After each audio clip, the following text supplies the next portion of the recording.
hope you're having a great day. My name is Gavin Zotto, and for my personal project, I made this wrestling dummy. There's a lot of good things with it, there's a lot of bad things with it. First good thing is, well, it needs more padding. As you can see, the head moves a lot. The body's pretty good. But we'll get into the construction a little bit later. This is kind of just, the beginning of this video is really just to show you what this wrestling dummy can actually do. And the reason I chose this wrestling dummy was actually because I had just recently started wrestling. I did BJJ for 2-3 years before I started wrestling, but now that I've started wrestling, I understand how important it is that you need to drill what you've learned in practice. You need to understand, you need to go back, and you need to keep drilling it so that it's burned into your memory.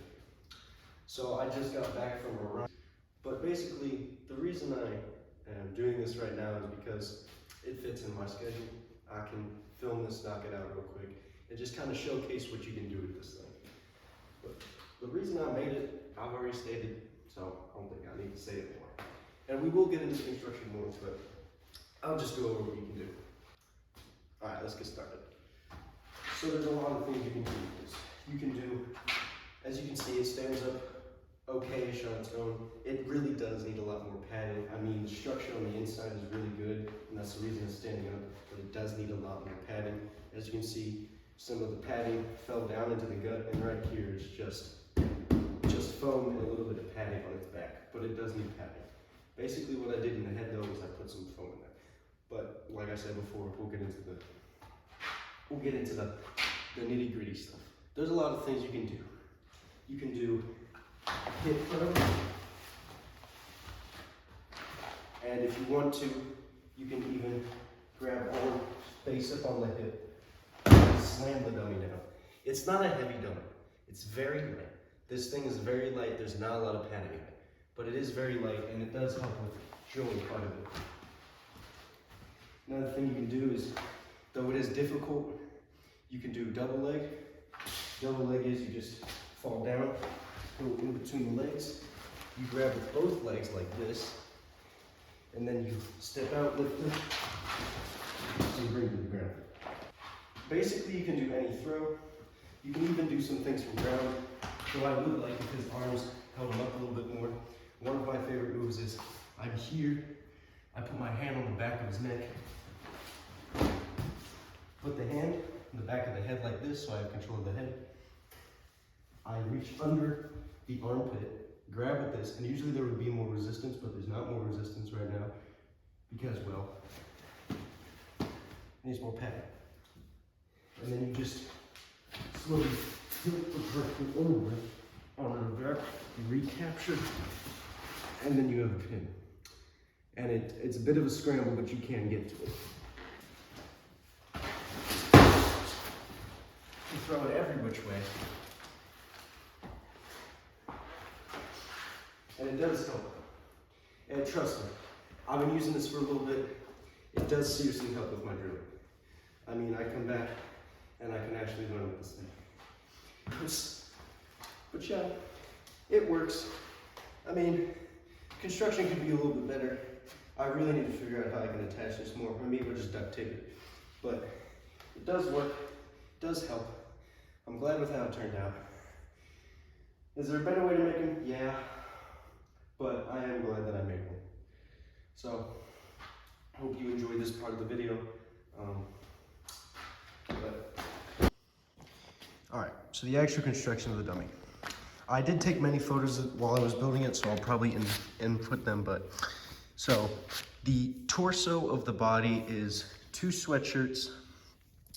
As you can see, this is the hood of the old sweatshirt, or the inside sweatshirt, and then I just put another sweatshirt on the back. So it's basically a hood facing the other way. So it's a hoodie backwards and then a hoodie on top, which is facing the right way. And then what I did was, the structure of the body is just pool noodles. So I have 2 thick pool noodles going down the center line, and then 2 littler pool noodles. The little pool noodles, as you can see, they connect to the bigger pool noodles, and they run as the arms. And then the big pool noodles also go down pretty much the entirety of the legs and make up a lot of the torso.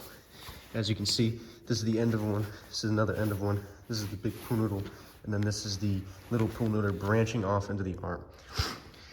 On the inside, as you can see, right here, there's padding. I have a little bit of padding in there. I wish I put more, but there is a little bit of padding in there.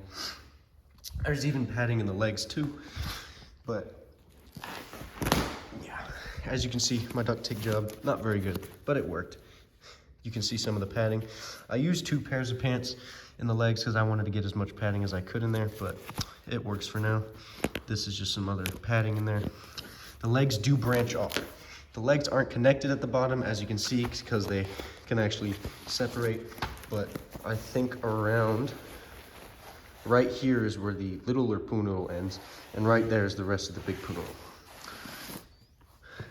The only concerns that I have with the construction of this dummy is that it is kind of like a sack of potatoes. The head could be a lot better. It folds back and folds and does all that. It's not very stiff. So it does need a lot more padding for it to actually work. The one thing I do wish is next time I'm gonna put a ton of more padding in, because the padding I have in it, just not enough. It just does not keep it stiff. I mean, there's a lot of padding on the back, which is really good, but there's not so much by the neck and the arms or in the front. There's not a lot in the front. And then the legs too, there's only a little bit of padding on the back. There's none down there, nothing at all. There's a little bit in the front, but not a ton. It's not a complete fail. I did work pretty hard on it. I did try my best on it. And the way I connected the torso to the pool noodles is I just duct taped the torso to the pool noodles so that it would stay in place. And these pants, they've come down way too much. So I need to figure out a way to actually connect them to the top. Honestly, I might just duct tape them, like I said before. But that's basically the whole construction of the thing. Duct tape the hands and feet so that nothing came out. But that's pretty much the whole construction of it. Not really much else to say about it. The material's pretty good. The pants are really good. I'm not worried about them getting scratched. The top is just a, fabric sweatshirt, but it is kind of durable. I mean, hard to scratch. It does stain easily, as you can see. And it is pretty dirty out here because it's a garage. But I am pretty happy with how it turned out. But yeah, that's pretty much the whole thing about this thing.